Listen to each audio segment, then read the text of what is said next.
इतिहासकार और राजनेता लॉर्ड मार्ले का एक बहुत ही मशहूर कोट है, हाँ, the foundation stone of the cabinet arch. यानी कैबिनेट रूपी मेहराब की आधारशिला। एग्जैक्टली।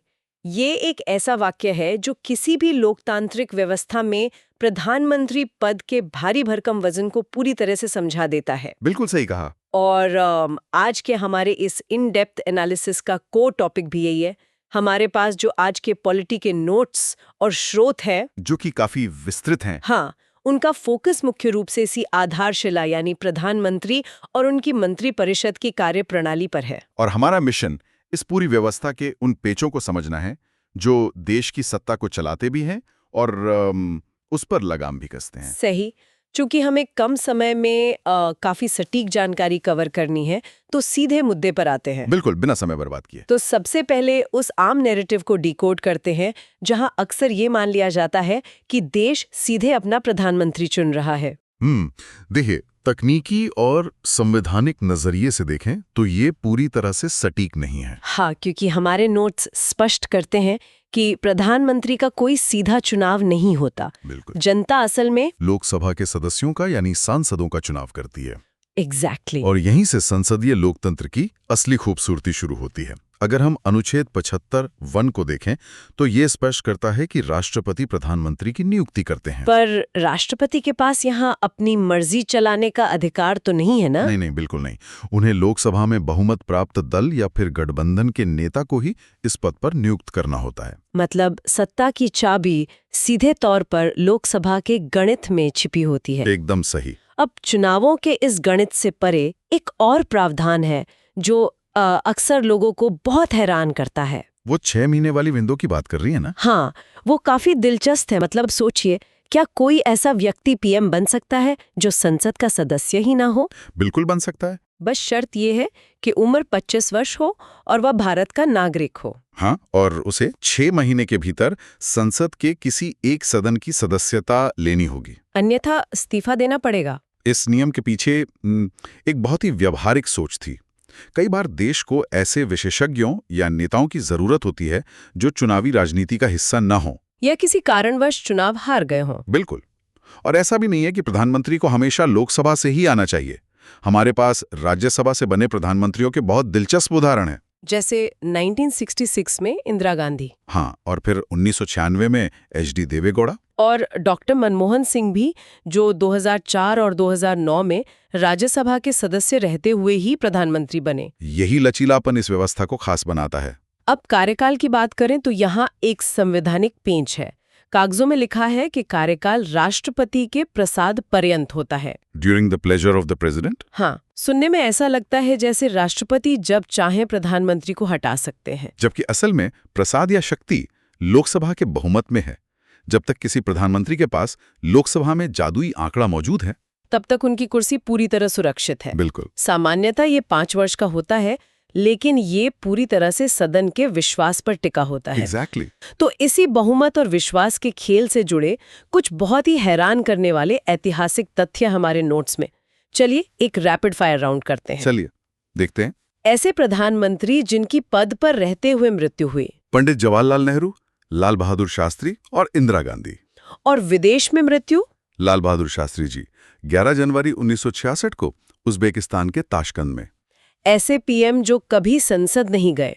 चौधरी चरण सिंह, क्योंकि कोई सत्र ही आयोजित नहीं हो पाया उनके कार्यकाल में। उम्र के रिकॉर्ड्स, सबसे कम और सबसे अधिक उम्र। सबसे कम उम्र में राजीव गांधी और सबसे अधिक उम्र में मोरारजी देसाई। देश के पहले गैर कांग्रेसी पीएम मोरारजी देसाई। विश्वास प्रस्ताव यानी कॉन्फिडेंस मोशन से पहले इस्तीफा देने वाले चौधरी चरण सिंह और अटल बिहारी वाजपेयी। और अविश्वास प्रस्ताव के कारण इस्तीफा वीपी सिंह और एच.डी. देवेगौड़ा। कार्यकाल के एक्सट्रीम्स क्या हैं? सबसे लंबा कार्यकाल पंडित नेहरू का रहा और सबसे छोटा अटल बिहारी वाजपेयी का, एक बार मात्र 13 दिन। कार्यवाहक या एक्टिंग पीएम? गुलजारीलाल नंदा, वो 2 बार बने, नेहरू जी और शास्त्री जी के निधन के बाद। और आखिरी सवाल, मुख्यमंत्री से प्रधानमंत्री का सफर कितने लोगों ने तय किया? कुल 6 लोग।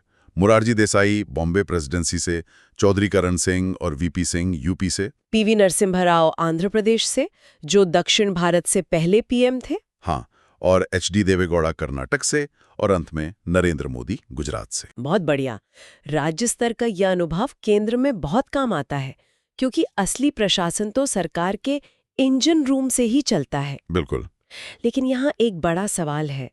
अक्सर लोग मंत्रिपरिषद यानी काउंसिल ऑफ मिनिस्टर्स और मंत्रिमंडल यानी कैबिनेट दोनों को एक ही समझ लेते हैं। हाँ, तो इनमें क्या अंतर है? देखिए, इसे समझने के लिए अनुच्छेद 53 और 74 को देखना होगा। 53 कहता है कि कार्यपालिका की सारी शक्तियां राष्ट्रपति में निहित हैं। लेकिन वे इन शक्तियों का प्रयोग मंत्रिपरिषद की सलाह पर करते हैं, जो अनुच्छेद 74 में है। एकदम सही। और प्रधानमंत्री इस परिषद के अध्यक्ष होते हैं। अब इस मंत्रिपरिषद में अलग अलग स्तर के मंत्री होते हैं। जैसे कैबिनेट मंत्री? हाँ, जो मुख्य रूप से सरकार चलाते हैं। फिर आते हैं राज्य मंत्री या स्टेट मिनिस्टर। और इन्हीं में कुछ को स्वतंत्र प्रभार या इंडिपेंडेंट चार्ज दिया जाता है। सही कहा, जो कैबिनेट मंत्री के बराबरी हैसियत रखते हैं अपने विभाग के लिए।